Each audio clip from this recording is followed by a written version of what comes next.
যেতিয়া ঢাকা অসমৰ ৰাজধানী, ঢাকাৰ পৰা কোনোবা কামৰূপত আহিছে, কামৰূপৰ পৰা কোনোবা ঢাকা গৈছে। আপুনি নিজে বাংলাদেশত গৈছে, আমাৰ অসমীয়া কমিউনিটি এতিয়াও তাতে আছে। মাননীয় অধ্যক্ষ মহোদয়, এই বিলত যিখিনি কথা কোৱা হৈছে, মাজুলীৰ কথা আহিছে ফাৰ্ষ্ট। মাজুলীৰ ব্যাপাৰত আমাৰ এইটো ক'বলগীয়া যে আমাৰ মাজুলী প্ৰটেকশ্যনৰ ক্ষেত্ৰত ক'বলগীয়া একো নাই, প্ৰটেক্টেড হ'ব লাগে মাজুলী, কোনো ধৰণৰ কণ্ডিশ্যন নাই। মাজুলী অসমৰ গৌৰৱ, গতিকে মাজুলী প্ৰটেকশ্যনৰ চিন্তা আৰু বহুত আগত কৰিব লাগিছিল, বহুত দেৰি হৈ গ'ল। গতিকে মাজুলী প্ৰটেক্ট হওক, সেইটো আমিও বিচাৰোঁ। দ্বিতীয়তে ট্ৰাইবেল বেল্ট এণ্ড ব্লকৰ কথা আহিছে, ট্ৰাইবেল ভাইসকলৰ অধিকাৰৰ কথা আহে, বিলকুল সুৰক্ষিত হ'ব লাগিব।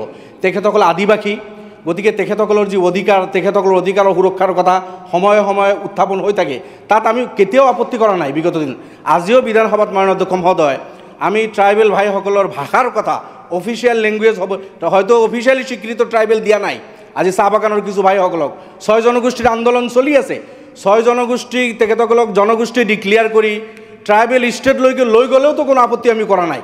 মাননীয় অধ্যক্ষ মহোদয়, তেনেকুৱা ধৰণৰ আমি কোনো আপত্তি কিন্তু কৰা নাই। আমি তেখেতসকলৰ সমস্যাৰ কথা আজিও উত্থাপন কৰিছোঁ।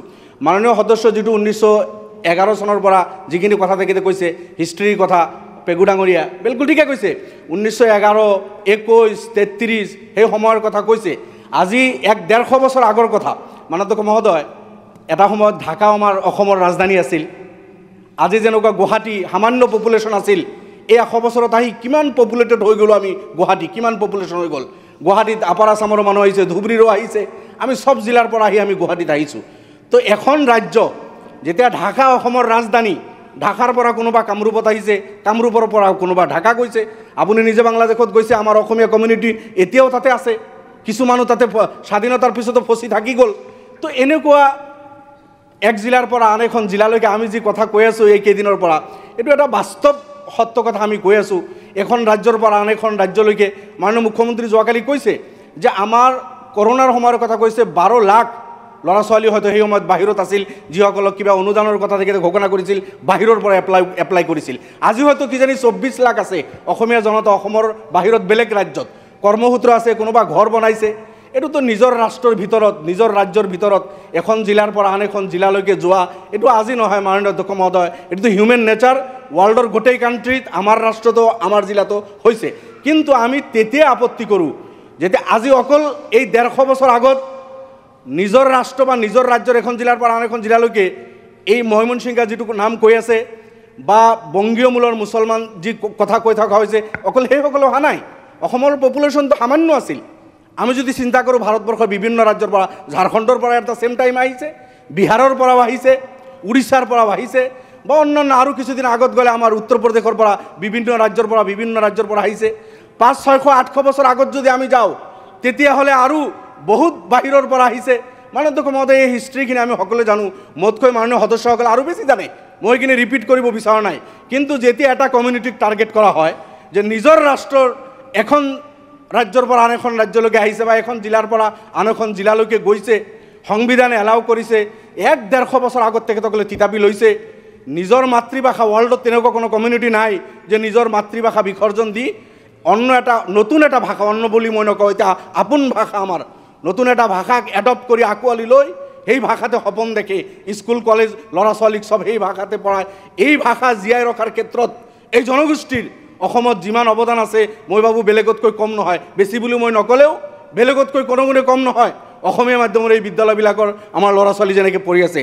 যেনক মাননীয় অধ্যক্ষ মহোদয়, এটা সময়ত স্বাধীনতা পালোঁ আমি, অসমখন পাকিস্তানৰ লগত থাকিব নে ইণ্ডিয়াৰ লগত থাকিব, তেতিয়াও কিন্তু ওছমান আলী সদাগৰ, মতলুবুৰ ৰহমান মজুমদাৰৰ পৰা আৰম্ভ কৰি আমিৰুল্লাহ চাহাব, বৰপেটাৰ সেই বিধায়কজন, ধুবুৰীৰ সেই বিধায়কজন মুছলমান হোৱা সত্ত্বেও তেখেতসকলে ভোট দিলে নহয় আমি ইণ্ডিয়াৰ লগত থাকিম, আমি পাকিস্তানৰ লগত নাযাওঁ।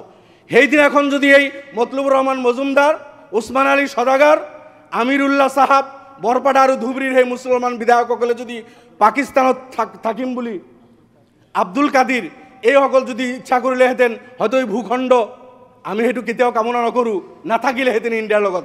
এইবিলাক ছেক্ৰিফাইচ আমাৰ পূৰ্বপুৰুষেও কৰিছে। তাৰ পিছতো সেইসকলৰ উত্তৰ উৰি জনগোষ্ঠীক যদি সদায় টাৰ্গেট কৰি কথা বাৰ্তাবিলাক কোৱা হয়, তেতিয়া গৈ আমাৰ দুখ লাগে, তেতিয়া আমি প্ৰতিবাদ কৰোঁ। যিয়ে নহওক, ট্ৰাইবেল বেল্ট ব্লকৰ কথা আহিছে, ট্ৰাইবেল বেল্ট ব্লকত নন ট্ৰাইবেল যিসকল ভাই আছে, যিকোনো কাৰণত হওক জেনেৰেল মানুহ আছে, হিন্দু আছে, মুছলমানো আছে। মই হিন্দু মুছলমান কৰিব বিচৰা নাই। মাননীয় মুখ্যমন্ত্ৰীক মই অনুৰোধ কৰিম যে ট্ৰাইবেল বেল্ট আমাৰ সুৰক্ষা দিব লাগিব। ট্ৰাইবেল ভাইসকলৰ অধিকাৰৰ কথা আমি প্ৰথমে চিন্তা কৰিব লাগিব, কোনো ধৰণৰ আপত্তি নাই। কিন্তু সেইখিনি এটা নেচাৰেলি আমাৰ নন ট্ৰাইবেল ভাইসকলে সেই বেল্টবিলাকত আছে।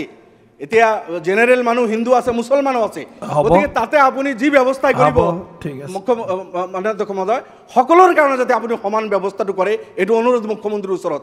ট্ৰাইবেল বেল্ট বল্টৰ কিবা সিদ্ধান্ত লৈ তাতে নন ট্ৰাইবেল ভাইসকল যিসকল আছে, সেইসকল হিন্দু হওক, মুছলমান হওক, সেইসকল জেনেৰেল যি কাষ্টৰে নহওক কিয়, যদি ভাৰতীয় নাগৰিক হয়, ভাৰতীয় নাগৰিক হ'লে আমি তেখেতসকলৰ পক্ষত এটা কথাও নকওঁ।